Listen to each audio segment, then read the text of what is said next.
निसाब पहुंचा रहे हो, जो सिलेबस बच्चों को पढ़ाया जा रहा है उस सिलेबस के अंदर कई हजरत मौलाना शाह अब्दुल अजीज की मोती से दहली रहमतुल्लाह अलैह का जिक्र नहीं मिलता, जिन्होंने दहली की आजादी के लिए अंग्रेजों के जुल्म सितम को हटाने के लिए अंग्रेजों का जब जुल्म सितम बढ़ चुका था तब जो भारत की उसने आम कर दी थी, मुसलमान हो गैर मुस्लिम हो यहूदी हो क्रिश्चियन हो सबको विभाजन होने की तरफ खड़ा करा था, गुलामी की जंजीरों में जकड़ दिया गया था। तो उस वक्त सबसे पहले अंग्रेज के खिलाफ जिहाद का फतवा 1857 के अंदर जिस मौलवी ने दिया था उस मौलवी का नाम हजरत मौलाना शाह अब्दुल अजीज मोती से दहली है।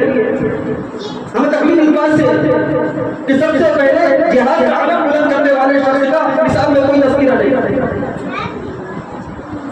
हमें तकलीफ इस बात से नहीं है कि निसाब के सिलेबस के अंदर तहरीक आजादी के हीरो के अंदर गांधी जी का नाम आ रहा है, शिवाजी का नाम आ रहा है, चंद्रशेखर का नाम आ रहा है, हमें इससे तकलीफ नहीं है। हमें तकलीफ इससे है तहरीक रेशमी रुमाल जिस शख्स ने चलाया था, तहरीक रेशमी रुमाल चलाने वाले मौलवी का तस्वीरा हज़रत शाह सुनील मौलाना महमूद रसूल साहब का तस्वीरा स्कूलों के निसाब में नहीं है।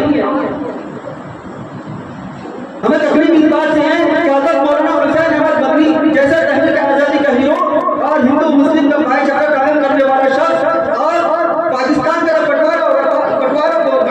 था, हिंदू मुसलमान फिल्मों में फिल्म वाली बातें हो रही थी, तो फिल्मों के खिलाफ, तफरीकाबाजी के खिलाफ, बंटवारे के खिलाफ सबसे पहले आवाज बुलंद करने वाला शख्स हज़रत मौलाना हुसैन अहमद मदनी रहमतुल्लाह अलैह जैसे शख्स का नाम नहीं है। हमें इस बात से तकलीफ है।